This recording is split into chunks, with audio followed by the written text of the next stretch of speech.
Bien, lo que vamos a ver hoy es lo que me pedisteis el otro día, que es la cuestión de las citas, que ya para todo este tipo de trabajos es muy importante. Entonces, lo primero que hay que señalar con las citas es, en primer lugar, es diferenciar nuestra voz, mi voz, con respecto a la voz de las otras personas.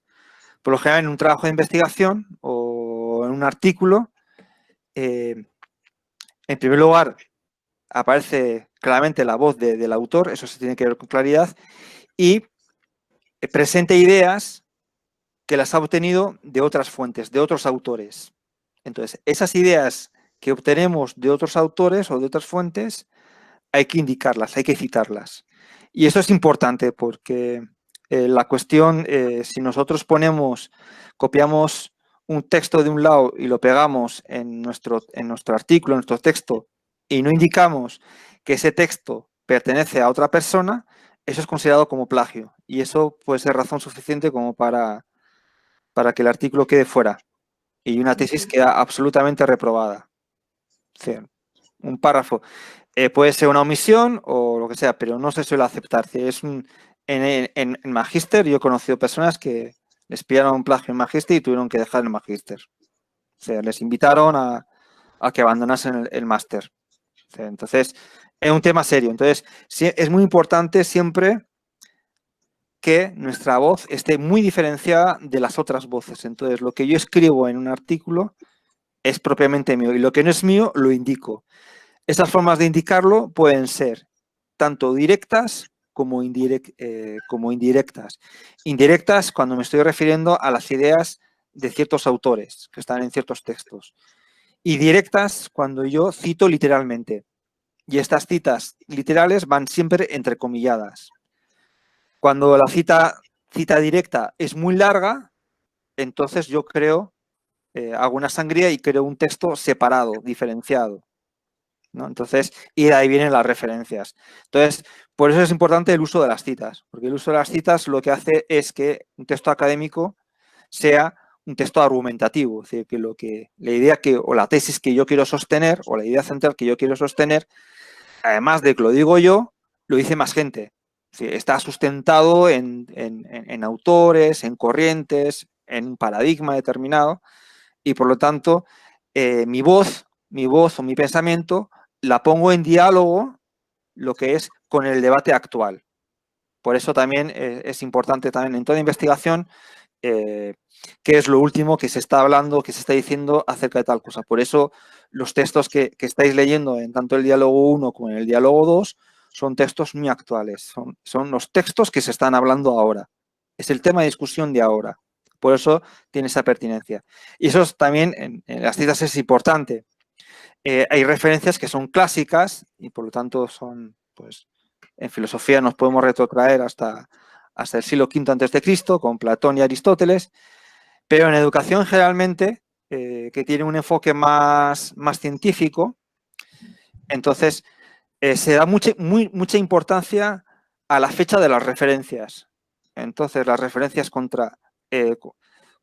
cuanto más actuales sean, mejor. Eso a veces también, también no hay que caer un poco en la ingenuidad de que porque todas mis referencias sean de este año, el trabajo tenga calidad, sino que hay que hacer como una doble mirada, una mirada histórica, una mirada en la que yo voy recogiendo lo que es los autores las referencias más importantes, los autores más importantes, y luego también lo que se está diciendo hoy en día. Por eso también saber buscar en internet o utilizar el Google Académico son herramientas muy útiles porque Google Académico te dice lo último que se está publicando. Si nosotros vamos a Google Académico y pongo, decir, a ver, quiero buscar todos los artículos que se han escrito entre educación y pandemia y COVID-19, y entonces le doy a Google y me va a salir lo último que se ha escrito sobre ese tema. Entonces, tenemos herramientas con las cuales, que antes no existían, evidentemente. Hace 20 años estas herramientas no existían. Entonces, estas herramientas nos permiten poder acceder de manera libre y gratuita, siempre que tengamos una conexión a Internet, al último que se ha escrito. Por eso, eso en cualquier trabajo es muy importante. Entonces, voy a presentar ahora, voy a presentar lo que es mi pantalla y vamos a poner un ejemplo de artículo para que veáis un poco las diferentes voces, cómo están expresadas en el texto y cómo se va citando de una manera o se va citando de otra manera. Bien, si tenéis alguna duda me interrumpís, si no hay ningún problema. Bueno. Bien, este es un artículo. Un artículo. Y entonces, por ejemplo, ¿estáis viendo la pantalla? Sí. Sí, ¿no? Bien. Este es un artículo de filosofía ambiental, que es un poco la especialidad en la que yo me desenvuelvo. Y entonces, fijar aquí cómo aparece un montón de citas. El problema civilizatorio que plantean Lev y Boff, es decir, que estos autores, antes de que yo hable del problema civilizatorio, ya lo han planteado. Entonces, Lev, el problema civilizatorio lo plantea en estas dos obras, bueno, en realidad lo plantea en muchas más, pero principalmente en estas dos obras, y Boff, Leonardo Boff, lo plantea también en esas tres obras. Entonces yo digo, bueno, esta idea que yo estoy hablando del problema civilizatorio ya está planteado por este autor, Lev, Enrique Lev, y por Boff. Y pongo las referencias. Entonces nosotros podemos ir a la bibliografía y ver estas referencias. Entonces, si yo quiero ampliar mi conocimiento o un lector quiere profundizar en este problema civilizatorio, en estas referencias las van a encontrar.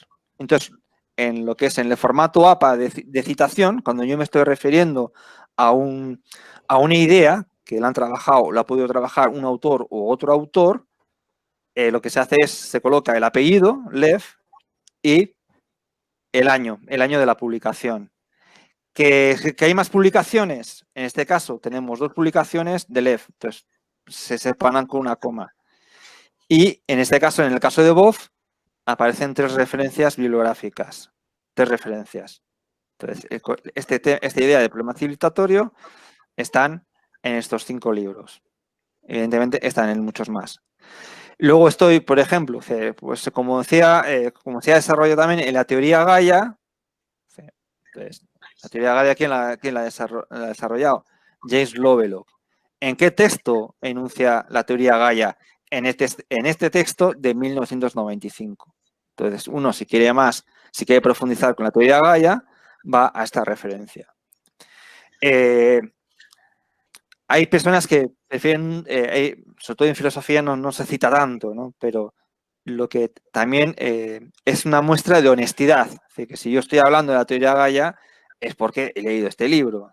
Por lo tanto, no voy a explicar toda la historia, pero hago esa referencia porque es una teoría que está en un texto y por lo tanto uno si recurre a ese texto puede ver que está la cuestión de la teoría Gaia. A esto se le llaman citas indirectas. Son referencias indirectas, ¿no? Que realmente nos indican dónde se encuentra esa información. Por lo tanto, luego uno va a la bibliografía, va a Lovelock 1995 y ahí encuentra la referencia.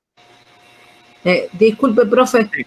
Ahí en Lovelock, ¿no sí. Va Lovelock, 1995 o también se puede citar así? Sí, aquí hay un error, aquí tendría que haber una coma, sí. Aquí es generalmente suele haber esos pequeños errores, en teoría se deberían de corregir en edición de la revista, pero a veces se borran, o a veces te colocan un punto y coma, pero tiene que ir siempre lo que es, si aquí va con coma, tiene que ir con coma. Iñaki. Tiene que ser siempre tiene que ser el mismo estilo. Por eso está bien lo que es los programas como el Sotero, porque el Sotero te lo hace automáticamente. Ahí no hay error. El error a veces suele pasar cuando tú envías el texto a la revista. En la revista le quitan lo que es toda la información que viene con el programa Sotero, porque igual ellos no lo tienen. Y entonces ahí cuando aparecen este tipo pequeño de errores. Sí. Eso también, el ejemplo que dio de Lovelock, ¿sería una cita parafraseada? No. Esta es una referencia indirecta. es una referencia indirecta. Es decir, yo estoy mencionando la teoría Gaia. ¿Dónde aparece esa teoría Gaia explicitada? En este texto. Bien. En este texto. Es decir, no es... No es Parafrasear, uno parafrasea cuando ya... tú cuando estás extrayendo ideas y las estás expresando con tus propias palabras. Eso es parafrasear. Y hay que tener mucho cuidado que el parafraseo no sea muy literal. Porque si es literal se puede entender como plagio. Entonces, siempre es un ejercicio muy interesante hacer con los estudiantes que parafraseen un texto. Es decir, les das un texto y que ellos digan lo mismo pero con sus palabras. Bien. Eso es lo que... Pero siempre hay que tener... ahí hay que tener mucho cuidado. Es decir, cuando se parafrasea, que no sea nada literal. Es decir, que el estilo con el cual yo estoy expresando las mismas ideas sea un estilo absolutamente diferente. Este también es una técnica para descubrir el plagio. Es decir, si yo estoy leyendo un artículo y encuentro diferentes estilos de redacción, ahí me estoy dando cuenta que hay varias personas que están escribiendo. Y entonces hay programas, de hecho, a nosotros en el Magister nos han pasado 3 programas para detectar plagio.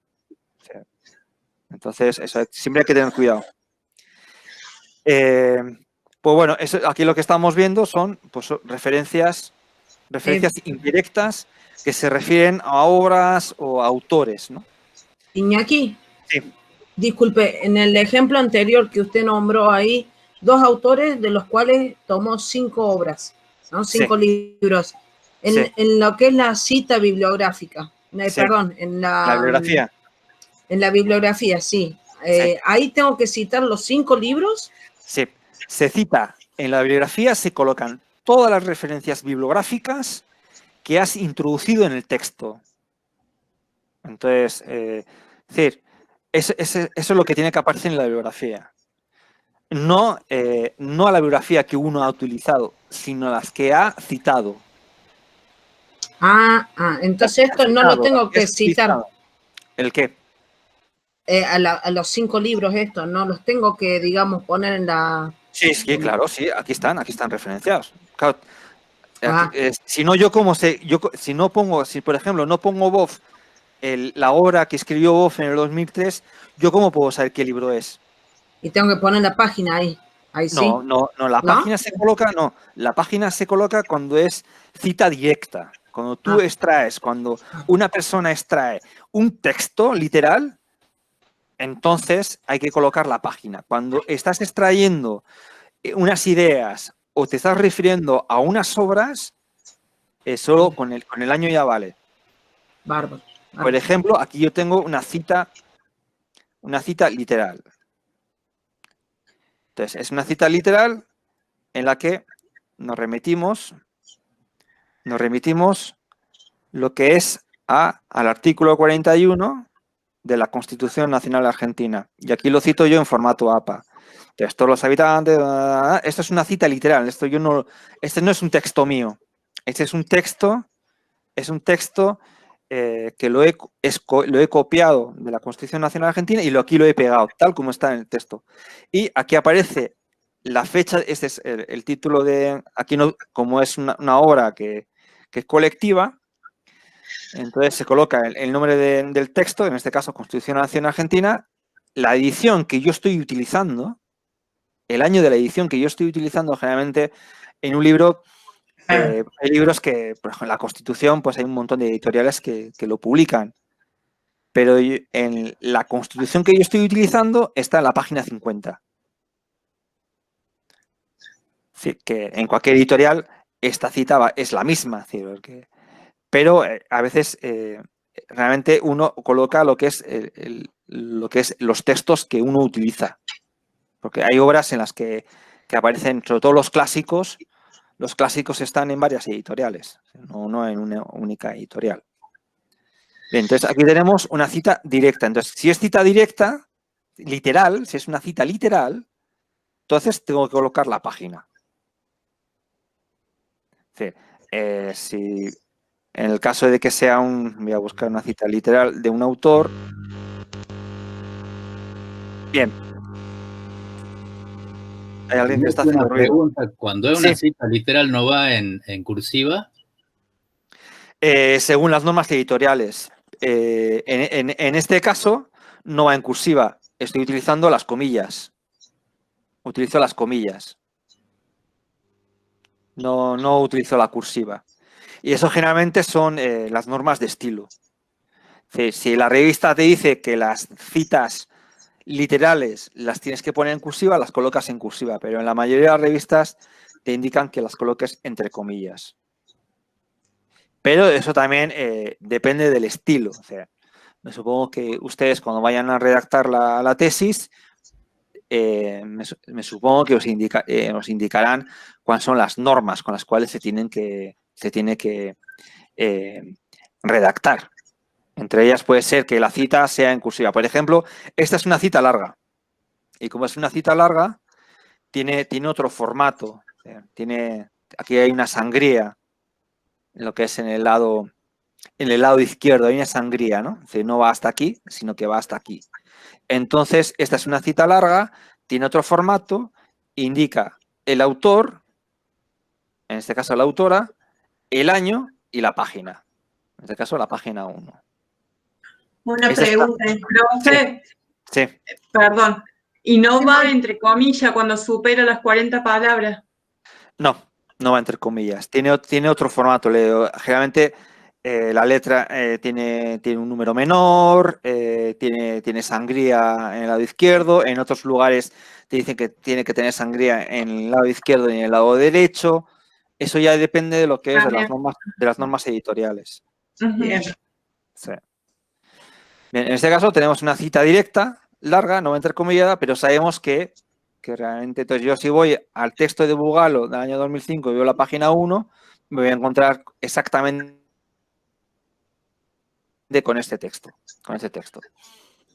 Bien, y aquí, por ejemplo, tenemos otro texto, aquí por un lado de la ecología profunda, aquí estoy sacando esta idea la saco del texto de la misma autora, pero de otro año, 2015. Ahí hay personas que suelen poner la página, se coloca la página si uno lo considera pertinente, pero en este caso no es necesario, porque la idea está en el texto. Entonces, una consulta. ¿sí? En el diálogo 1, por ejemplo, que nosotros teníamos 2 artículos que eran los 2 de Naranjo y Osolo del mismo año. Si nosotros lo queremos citar, ahí ponemos Naranjo solo el año y abajo, cuando hacemos la bibliografía, ponemos los 2.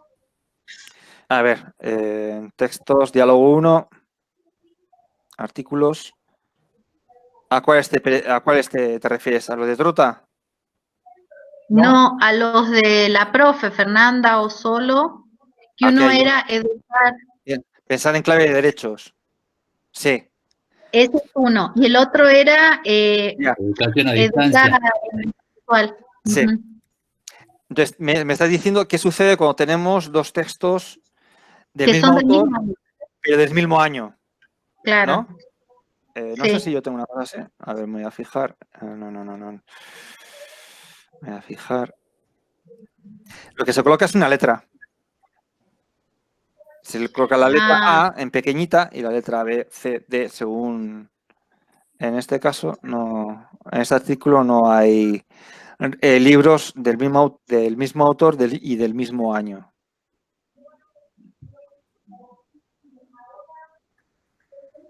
No hay. No hay. Pero en ese caso se coloca una letra A en pequeñito, como subíndice. Bien. Se coloca la letra A como subíndice y la letra en minúscula. En este caso no he encontrado Bien. Yo en este caso no tengo ningún ejemplo de eso.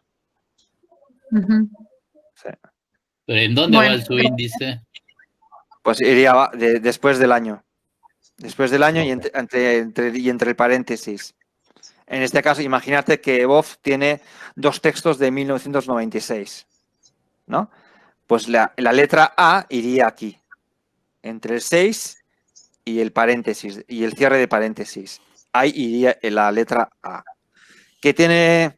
Y el otro texto también de BOF 1996, también se tendría que poner una B.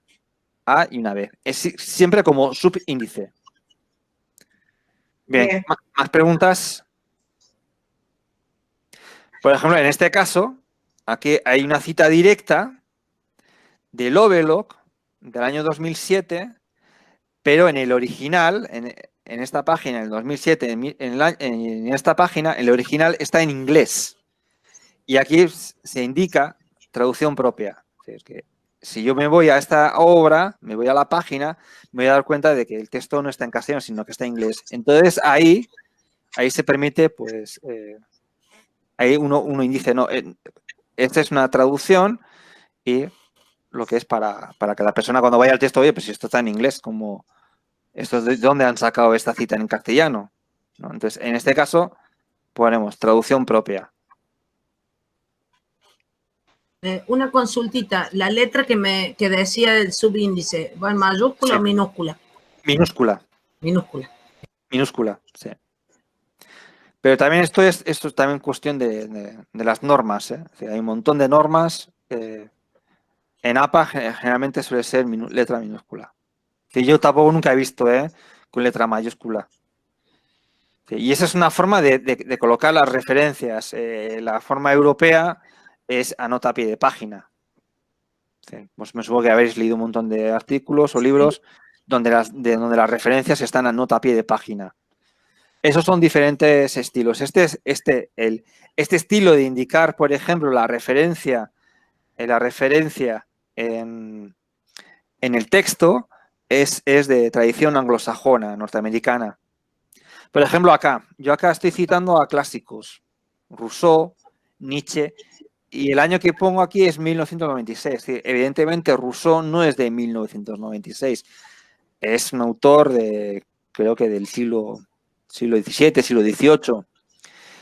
Pero en este caso, yo como estoy utilizando una edición de 1996, entonces pongo Rousseau 1926.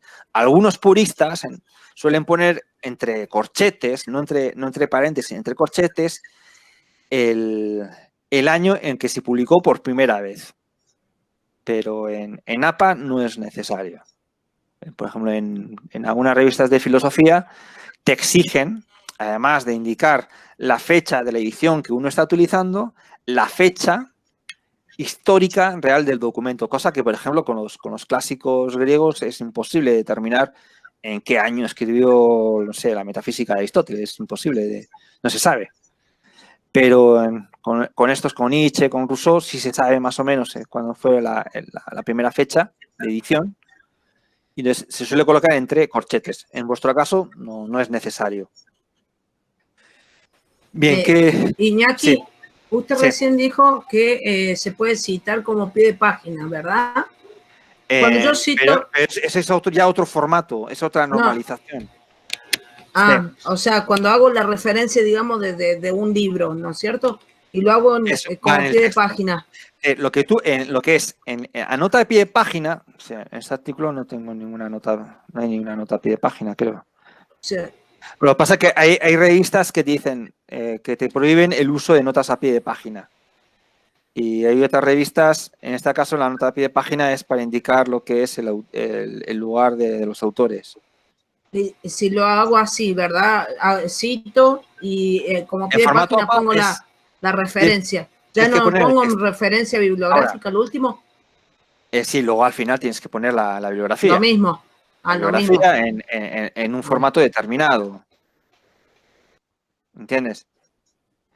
Lo que sí, a veces, en la nota a pie de página, por ejemplo, cuando una persona quiere hacer una explicación y se está saliendo del hilo argumentativo o de la explicación del texto, entonces ponemos una nota a pie de página, pues, por ejemplo, a ver, que hablamos de derechos humanos.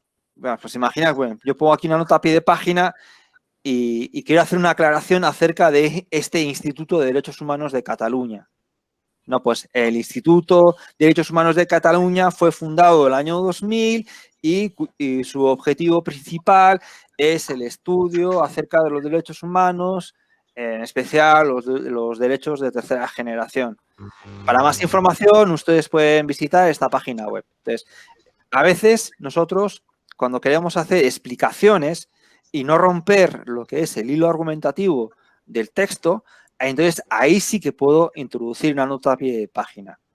Pero hay revistas que te lo prohíben. Entonces eso tiene que ver cuando vosotros tengáis que empezar a redactar vuestra tesis de maestría, tenéis que saber cuáles van a ser las normas de redacción de la tesis, ¿no? Eso también en los trabajos finales también se suele indicar cuáles son las normas. Si no dicen nada acerca de las notas a pie de página, las puedes utilizar para ofrecer para ampliar explicaciones que añaden información. Entonces, no quieres interrumpir el ritmo de lectura y entonces lo dejas como aparte. Es decir, como si lo quieres lo lees y si quieres no lo lees. No es tan importante. Es decir, toda la información que yo coloco a nota de pie de página tiene una importancia secundaria. Es decir, lo importante es lo que está aquí. Bien, ¿qué más preguntas? Yo una pregunta sobre... Me quedé pensando en esto de la cita parafraseada. Sí. Que cuando se parafrasea se pone paréntesis, apellido del autor, coma, año. Cierto paréntesis. Eso es. Y también veía ahí otro ejemplo, que se utiliza la misma forma cuando a lo mejor yo quiero hacer hincapié en la obra. Sí. También tenía confusión. Cuando se hace hincapié en la obra, cuando se hace hincapié en la cita, sí. Ahí se me confunde con lo parafraseado. Sí, no, claro, son varias cosas. Es decir, imaginar en vuestro artículo que tenéis que escribir. Yo voy a hablar de la sociedad red. Entonces, yo ya sé que la sociedad red, bueno, todos sabemos que es un concepto que lo creó Manuel Castells. Entonces, bueno, en este trabajo voy a ahondar en lo que es en el impacto de las TICs en la actual sociedad red. Entonces, y pongo Manuel Castells, 1996, haciendo referencia al texto de Manuel Castells, donde por primera vez él explicó el concepto de sociedad red. Bien. Entonces, es un concepto que no es mío, el concepto de sociedad red no es mío, es de Manuel Castells, y entonces yo en el texto indico la referencia donde Manuel Castells ha desarrollado esa idea. ¿Entiendes? Sí. Ahora, imagínate que yo he leído ese libro. Entonces, hay varias ideas que me gustan mucho. Por ejemplo, me gusta mucho cómo él ha caracterizado la sociedad red. Entonces, yo tengo dos opciones. Una opción es que copio literalmente el texto, lo pego en mi texto, le pongo lo que es, lo entrecomillo, entonces pongo Castells, 1996, página 55. Ahora bien, tengo otra opción, que a veces es la mayoría de las veces es recomendable. Yo lo que explico con mis palabras cuáles son las características de la sociedad red. Y cuando acabo de escribir esas características, coloco entre paréntesis Castells, 1996. Ya no tengo que poner la página, no es necesario. Lo puedo poner, pero no es necesario. Entonces yo ahí estoy parafraseando, es decir, me puedo remitir a lo que dice literalmente Manuel Castells, o lo que dice Castells lo puedo expresar con mis palabras. Entonces, cuando yo parafraseo, generalmente gran parte, por ejemplo, del trabajo que tenéis que hacer en el diálogo 2 es de parafraseo. Pero cuando hay una oración o un conjunto de oraciones que las considero que son muy importantes, cuando son muy importantes, las cito directamente. Bien. Eso es. Y luego también es una cuestión de estilo. Por lo general, no hay que abusar de las citas. Porque, claro, si yo redacto un texto y todos son citas, me dirán, bueno, bien, ¿dónde está tu voz? Bien. En un trabajo, lo más importante es vuestra voz. Eso es lo más importante. Y las referencias y los parafraseos sirven para dar fuerza a vuestros argumentos.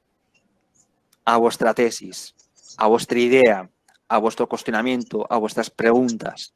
Por eso, en un trabajo, lo más importante es vuestra voz. Por eso, en lo que es uno de los criterios de evaluación de vuestro trabajo es la creatividad, o sea, haciendo referencia realmente a lo que vosotros estáis añadiendo en torno al problema del diálogo 2, al problema central, ¿no? Entonces, eso es súper importante, ¿no? Y es, por ejemplo, cuando se lee un artículo, es lo que más se valora es la voz de los autores. Eso es lo más importante. Lo otro tiene una importancia, también es importante, porque si tus ideas y tus argumentos están sustentados también en lo que dicen otros autores, pues realmente ahí lo que uno está haciendo es está dialogando lo que es con la academia. Esto es una especie de diálogo. Entonces, si yo cito a Nietzsche, estoy, en cierta manera, dialogando con Nietzsche. Si yo estoy citando a la teoría crítica o yo estoy o he decidido escribir el artículo desde la teoría crítica, pues tendré que citar algunas referencias de la teoría crítica, ¿no? Entonces, en eso consiste lo que es la escritura y la redacción de un texto académico, en donde hay un diálogo de mi voz con respecto a otros discursos de la academia y dejo claro cuáles son mis ideas, mías, propias, y cuáles son las ideas de otros. Las ideas de otros hay que ponerlas con referencias bibliográficas. Si no, ahí estoy cometiendo un error de honestidad. No estoy siendo tan honesto lo que es para el lector. Bien. Bien, ¿qué más? ¿Más dudas? ¿Más preguntas? Yo tengo, sí, otra pregunta, no sé si alguien... Sí. Bien, no hay problema. En este artículo que tenemos que escribir, nosotros tenemos que, obviamente, poner la bibliografía. En la bibliografía aparecen todos los textos que hemos citado en el texto. Es decir, todas las citas que hemos ocupado en el texto. En el texto. Sí. ¿Qué diferencia hay entre bibliografía y referencia? Son prácticamente sinónimos. Hay artículos donde vas a poner vas a encontrar referencias y en otras revistas vas a encontrar bibliografía. Y en la bibliografía solamente cito los textos, cito los autores utilizados en el texto, o tengo que citar todo lo que he leído y aunque no esté en el texto. Por lo general son las referencias bibliográficas que uno ha utilizado en el texto, no todo lo que ha leído. Ah, bien. Y además, porque puede ser un problema. Imagínate que has leído mucho, o sea, y pones 50.000 referencias, entonces, y luego esas referencias uno no las encuentra en el texto. Entonces, no, generalmente por lo general, o sea, hay personas que hacen eso, hay personas que además colocan textos que son fundamentales. Pero en los artículos, en la mayoría, en muchas revistas, no decir la mayoría porque no conozco todas, pero sí que en muchas revistas, al menos con las que he tenido que lidiar, por lo general se colocan las referencias que uno ha utilizado. Es decir, las referencias que están en el texto, entonces le tienes que dar la posibilidad al lector de poder acceder a la fuente original. Por eso es pertinente la bibliografía. Es para cuando una persona lea tu texto, pueda cotejarlo, pueda ver, sí, porque a veces pues, suele haber trampas, ¿no? Hay una cita muy famosa de Marx de que la religión es el opio para el pueblo, pero si uno lee esa pequeña cita, la lee en el texto de Marx y sigue leyendo lo que va diciendo Marx, pues el sentido va a ser diferente que si solo me quedo yo con la cita. Por eso es muy importante a veces poner las referencias, porque hay personas que también verifican esa información o si conocen el texto van a remitir, pero esto está sacado, pero igual está sacado muy entrecomillado, ¿no? Bien. Y entonces uno va al texto, no, pues si el autor quiere decir una cosa totalmente diferente, entonces te van a decir, bueno, usted aquí dice, ha sacado esta idea del texto, pero es que está sacada fuera de contexto. Entonces, por eso es importante poner las referencias y la bibliografía sirve para que cualquier lector pueda encontrar dicha referencia. Y entonces, para que no haya un caos y cite de cualquier manera, pues se han creado este tipo de normativas que te indican una forma, pues te indican una forma normalizada de citar los libros, los capítulos de libros, las revistas, las enciclopedias, cartas, vídeos, audios, o sea, hay infinidad de documentos legales, hay infinidad de documentos con los cuales uno puede utilizar y entonces pues siempre tiene que haber una forma unificada, ¿no? Esa es la utilidad de las normas editoriales.